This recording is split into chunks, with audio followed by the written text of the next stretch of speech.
నమస్కారం. ఈరోజు Sunday special ఏమనుకుంటున్నారా? White rice అండి.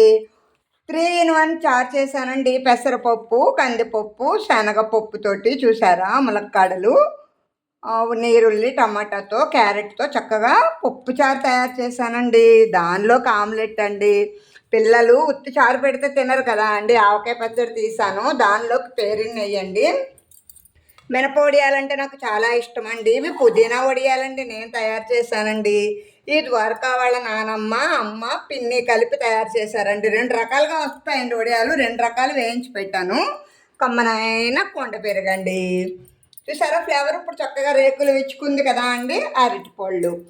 ఇది నేను ఎందుకు ఈ వీడియో పెడుతున్నానంటే, నెక్స్ట్ ఆదివారం నుంచి మా ఇంట్లో తెలంగాణ వాళ్ళు ఉంటారు కదండి. ఇంకా రోజు నీసు మాంసాలేనండి. వాళ్ళు ఉన్నన్ని రోజులు పిల్లలు కొండి పెట్టేస్తుందండి మా అమ్మాయి. నేను తిన్నమ్మా అని పచ్చడి వేసుకుంటానంటే కుదరదని, నాకు కాయగూరలు వండుతుందండి. ఉంటాను. Bye bye.